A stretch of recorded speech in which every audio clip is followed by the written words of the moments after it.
انس رضی اللہ عنہ فرماتے ہیں کہ میں آپ کے سینہ مبارک میں سلائی کے نشانات دیکھا کرتا تھا۔ زمزم کے پانی کی فضیلت کے بارے میں ابن عباس رضی اللہ عنہما سے روایت ہے کہ رسول اللہ صلی اللہ علیہ وسلم نے فرمایا، روئے زمین پر سب سے افضل پانی زمزم ہے، یہ خوراک بھی ہے اور بیماری سے شفا بھی، اور روئے زمین پر بدترین پانی حضرموت کے ویران علاقے وادی برہوت کا پانی ہے، اس میں ٹڈی کی ٹانگ کے برابر کیڑے پائے جاتے ہیں، یہ پانی صبح کو تو جوش مارتا ہے مگر شام کو نمی تک نہیں ہوتی۔ مجاہد فرماتے ہیں، میں نے ابن عباس رضی اللہ عنہما کو کبھی ایسا کرتے نہیں دیکھا کہ لوگوں کو کھانا تو کھلائیں مگر زمزم نہ پلائیں، نیز جب بھی ان کے پاس کوئی مہمان آتا وہ اسے زمزم کا تحفہ ضرور دیتے۔ زمزم کے پانی سے وضو کرنا مستحب ہے۔ ارواء الغلیل میں جابر رضی اللہ عنہ سے روایت ہے کہ نبی کریم صلی اللہ علیہ وسلم نے آب زمزم کا ایک ڈول منگوایا، اس سے پیا اور باقی پانی سے وضو کیا۔ مسند احمد کی روایت کے الفاظ یہ ہیں، نبی کریم صلی اللہ علیہ وسلم نے طواف کے 3 چکروں میں حجر اسود تک رمل کیا اور 2 رکعتیں پڑھیں، پھر حجر اسود کی طرف لوٹ آئے، پھر زمزم کی طرف گئے اور اس سے پانی پیا، سر پر بھی ڈالا۔ صحیح احادیث سے ثابت ہے کہ آب زمزم میں شفا ہے، اور یہ بات ہر دور کے واقعات سے بھی متواتر ثابت ہے کہ اللہ تعالی نے آب زمزم کے ذریعے ایسے مریضوں کو شفا بخشی جو علم طب کی روح سے لا علاج تھے، اور ڈاکٹر حضرات ان کی زندگیوں سے مایوس ہو چکے تھے۔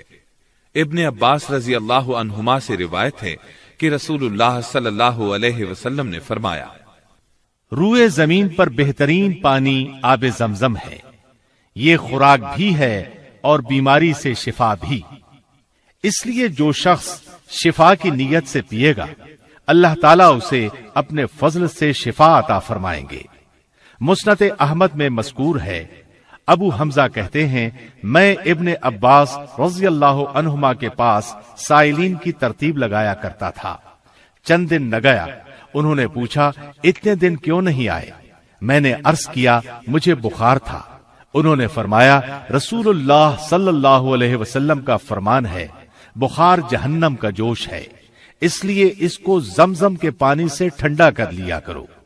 قیس بن کرکم کہتے ہیں، میں نے ابن عباس رضی اللہ عنہما سے گزارش کی، جناب مجھے زمزم کے بارے میں کچھ بتائیں۔